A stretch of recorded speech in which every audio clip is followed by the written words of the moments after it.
Et bonjour à vous les amis auto-entrepreneurs, bienvenue dans notre vidéo. Cette semaine, un sujet qui pose toujours beaucoup de questions, le versement libératoire. Comment on fait quand on n'y a plus droit? Parce que oui, ça fait partie de ces choses où on se dit bah, ça va être automatique, ils vont me prévenir. Et en fait, pas du tout, personne ne vous dit rien. Et vous apprenez juste au bout de pas mal d'années qu'en fait, vous devez payer beaucoup d'impôts. Alors, on va rappeler ce que c'est que ce versement libératoire, comment on fait pour en sortir et notamment comment on fait pour en sortir de façon rétroactive, c'est-à-dire si en fait on n'y avait déjà plus droit.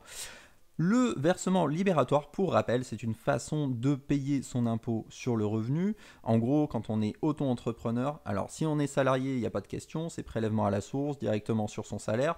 Mais si on est auto-entrepreneur, on paye son impôt sur le revenu, soit de façon mensuelle en adaptant un taux directement au niveau des impôts. En gros, au lieu d'être prélevé sur votre salaire, bah, c'est prélevé sur votre compte tous les mois, ou alors vous pouvez payer un pourcentage de votre chiffre d'affaires, ce qu'on appelle le versement libératoire, directement à l'URSSAF.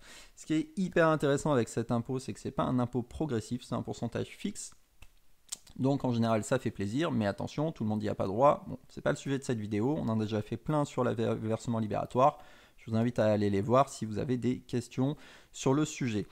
En tout cas, ce qu'il faut retenir, c'est que potentiellement, vous pouvez vous retrouver au versement libératoire et le jour où vous n'y avez plus droit, personne ne va rien vous dire parce qu'en fait, l'URSSAF et les impôts, bah, ils ne parlent pas. Je sais, on se dit qu'ils devraient, mais en fait, pas du tout. C'est deux organismes différents. Du coup, ils ne s'adressent pas trop la parole et du coup, c'est à vous de tout gérer à leur place.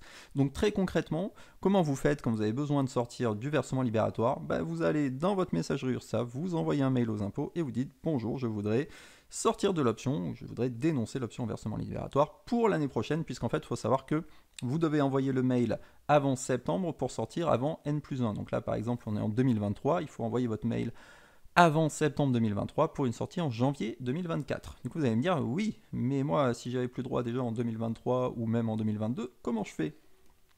Eh bien, dans ce cas-là, dans tous les cas, la première étape, évidemment, c'est de prévenir l'URSSAF pour leur dire qu'il va falloir sortir. Et ensuite, vous allez corriger, donc déclarer votre impôt sur le revenu en déclarant comme si vous n'aviez pas le versement libératoire. Donc comme si, évidemment, il fallait qu'il vous taxe de façon normale. Et là, vous allez me dire, ouais, mais du coup, je vais payer 2 fois mon impôt. Je vais déjà payer le versement libératoire et en plus, je vais payer de l'impôt sur le revenu. Et justement, pour éviter ça, ils ont rajouté une case sur la déclaration de revenus, qui est la case 8UY, où vous allez pouvoir rentrer le montant que vous avez payé au total en trop en versement libératoire. Et ce montant-là, en fait, il va vous être remboursé, il va être déduit de ce que vous devez pour votre impôt classique. Donc voilà comment ça fonctionne. Vous sortez, vous déclarez votre IR sans le versement libératoire, et vous remplissez cette case pour qu'il vous remplisse du montant qu'en fait, pour qu'il vous rembourse du montant qu'en fait vous avez déjà payé à l'URSSAF. Et ces cases, quelles sont-elles? Bah, du coup, ça veut dire très concrètement que si vous étiez en prestation de service libérale au versement libératoire, jusqu'ici, vous déclariez toujours en 5TE, vous déclariez votre chiffre d'affaires. Et bien, si d'un seul coup vous vous rendez compte qu'en fait vous n'y avez plus droit, pour sortir de façon rétroactive, vous allez remplir la case 5HQ avec votre chiffre d'affaires. Et comme vous n'y aviez plus droit, vous allez aussi remplir la case 8UY en mettant le montant total de versement libératoire que vous avez payé pour l'année 2022 et qui du coup vous sera remboursé directement sur votre impôt sur le revenu.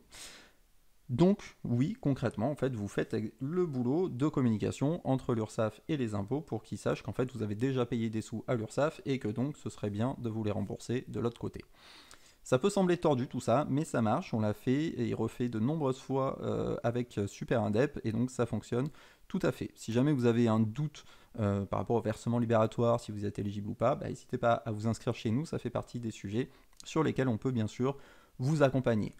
Comme d'habitude, si cette vidéo vous a été utile, n'hésitez pas à nous laisser un petit like, n'hésitez pas aussi à nous suivre sur les réseaux sociaux et à nous poser toutes les questions que vous pouvez avoir directement, on vous répondra avec plaisir. Merci, à bientôt.